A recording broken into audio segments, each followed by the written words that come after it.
Solving systems of linear equations by elimination, day 2. Today will be a little bit more complicated, but it follows the same kind of idea as day 1. So, given our example 1, our two equations, negative 10x plus 3y equals 1. And I notice that when I write these down, I'm thinking, okay, if I solve for x, it's going to be like a negative 10 divided by everything. If I solve for y, I'll divide everything by 3. And again, it's just more fractions. So as I'm writing things down, I'm thinking, what way would be a good way to solve it? And graphing just takes a little too long to do. It's a good conceptual, but it takes longer to do it. And elimination in this one would not work because in the second one I get fractions all over the place again with 23 as the numerator and 6 or 5 as a denominator. It just doesn't work. So I'm going to go with the elimination. But I noticed that things do not cancel out really easily like they did yesterday. So today what I'm going to have to do is make them one of the variables the same coefficient but opposite. So we're looking at opposite coefficients.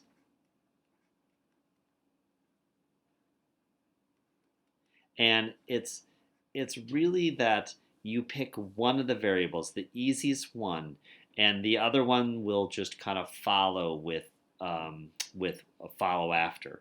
So I noticed that I could multiply the second one by a negative 2 to get it to be a positive 10. But if I notice this, the y's, they're already opposites, and all I would need to do is multiply the top equation, this top equation, by a positive 2. And if I do it to one side, I have to do it to the other side of the equation. Not the bottom one, I'm only talking about the top one. So now how I like to do this is I like to use my next space over next to it. So that would be a negative 20x plus 6y equals 2. And then the second equation is negative 5x minus 6y equals 23. And what I notice will happen is that the y's will eliminate. They'll zero out, and I'm left with negative 25x. I'll add those together. 25x plus that 0 and equals 25. And I notice that those two numbers work nicely together. So x equals negative 1. And remember, it's a coordinate pair where in this example is 1 is our x, so now we need to solve for our y. And we can pick either equation, remember. So when x is 1, I kind of like this bottom one because it'll be more positive once I get it over to the other side. So negative 5 times 1. Oh, I missed my negative. Uh-oh. Which changes my thinking over here. So that would be a negative 1. I was just double checking to think about like, oh, did I miss a negative? And I went back over here and I saw this negative right here that I kind of hid with my 2 that I missed.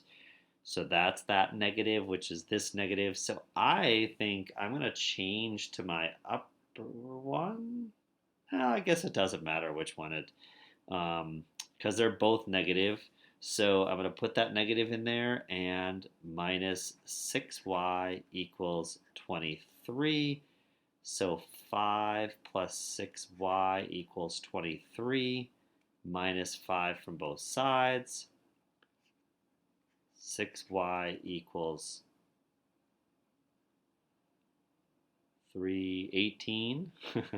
Took me a little while to get over the 20. Divide both sides by 6, and y equals 3. So our coordinate pair, where those two lines cross, is -1, 3. Now, example number 2, when we look at this one, we'll see that it's a little different. We could solve it by substitution, but we're going to solve it by elimination to practice that. So 3x plus 3, or x plus 3y equals 24, and 3x plus y equals 12. And you'll notice that the equal signs are not lined up, and my y is on the right-hand side on the first equation, and the second equation is on the left-hand side. So I think I will, doesn't matter where I put it, so I'm going to subtract y from both sides and move it over to the right-hand side. So I have x equals 3y plus 24, and 3x equals -y plus 12. And I noticed that I have opposite signs. But you know what I'm going to do is I'm going to cancel out my x's. That would work nicely, but I want to show you when you have the same sign. So to make the same digit is how I'm thinking about it, is make the same digit, but I want it opposite, or same coefficient. So that means I need to multiply this left-hand side by a 3 to make it the same, and then a negative also to make it opposite. So that means each one of these will be multiplied by that -3. So now I'm going to rewrite it. So -3x equals -9x plus 12, 6, 72, -72. And in the second equation, minus y, I got 2 x's here. And that's supposed to be a y there. And plus 12. So my 3x and my -3x zero out on the left-hand side. So that equals 0. Bring down my equals. -10y minus, and then I subtract those, would be 760, -60. So keep on solving, and we'll divide both sides by -10. So y equals 6. Oh, I always sometimes do that. I get into my solving mode and I just circle that bottom, but it is not the answer. Our answer is that the 6 is our coordinate pair, the y of our coordinate pair. So I'm going to go back to my original equation, and I'm going to solve for, I think I'm going to use the second equation, because I think it'll solve a lot easier. Plus 6 equals 12. Subtract 6 from both sides, so 3x equals 6. Divide both sides by 3, so x equals 2. So my point of intersection between those two lines, where they intersect, is 2, 6. So that would be in that first quadrant. So now we apply this to a word problem. So this is example number 3. And let's look at this. So the business has 2 locations, buys 7 large delivery vans and 5 small delivery vans. Location A receives 5 large vans and 2 small vans for a total cost of $235,000. Location B receives 2 large vans and 3 small vans for a total cost of $160. So what is the cost of each van? So there are my variables. So I'm going to do x and y. So I'm going to define my variables, x and y. So x I'm going to call, since the large is the first one, I'm going to start with number of large vans. and the y will be the number of small vans. And those are my variables that I'm going to define at first so I can write my equation. So my first one, location A, had 5 of those large vans and 2 of the small ones, which is the y. If I added those prices together, how much I spent on each, wait a minute, it's not the number of large vans, because that was 5. Wait a minute. That would be the cost of the large van. It's not the number, it's the cost. So we want to change that to the cost of a large van and the cost of the small van. So now when I take 5 of them times the cost, I'll get that total for the large vans, and 2 times the cost of each of the small ones. If I add them all together, I'll get the $235,000 that I spent total. So now the second one's a little bit easier. So it's 2 large vans that we bought and 3 small vans will be a total cost of $160,000. So now when I solve this, I'm going to solve it by elimination. So I noticed that I could, oh wow, look at that. There's not one of them that I have to multiply by. So they don't have a common factor. So that means I have to use the least common multiple. And so then I think I'm going to eliminate, I want to eliminate the numerator one. So that means that I'm going to eliminate the x. I'm going to multiply each one of these by a negative 2. Actually, I'm going to make this one a positive 2 and make this one a negative 3 or 5.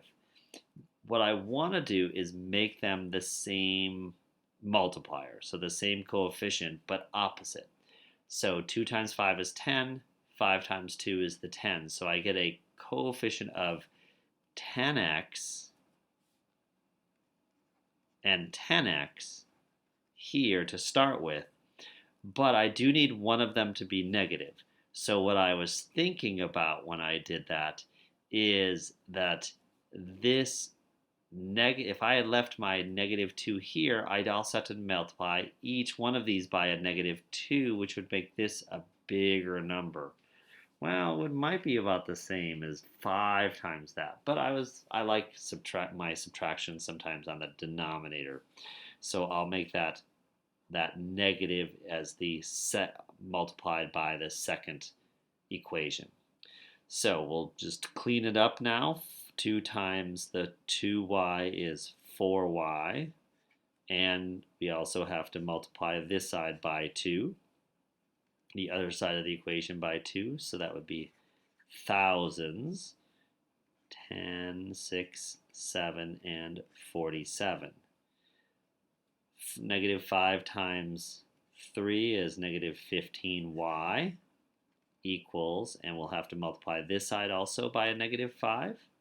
So 1, 2, 3, 0, 0 times 5 times 0 is 0. That would be 35 and 8.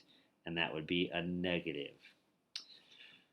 Well, it might have been better to do the other one, but that's okay. We can do either or, and they will zero out one of the variables so that x zeroes out, and we're left with negative 11y equals, let's see here, we'll need 3 zeros, 0, and then the 47 is subtracted from the 80, so 873. 10 minus 3 is, also a 3. That's nice. It works really nicely with, and it's negative because there's more negatives left over. Divide both sides by that negative 11. So y equals positive, positive. 11 goes into 11 once, and 11 goes into this one 3 times. So 30,000 would be my y. So now that would be my coordinate pair, and that would be my y value, 30,000, which if I go back to my what I defined my y was, that's the cost for a small van, minivan, or small van for the company. So now I need to solve for the x. So let's see, I need to substitute for the y. And again, I think I'll use that bottom one because the numbers look a little smaller to me. So the y is 30,000. And we will solve for x. So 90,000, subtract that from both sides, which would be 160,000 minus 90,000 is 70,000. And half of 70 is 35,000. So that would be our x value, 35,000 for a large van and 30,000 for the smaller van. So I will large van and 30,000 for the small van. And those are the ones, that's how I kind of write it so that it means more using our labels.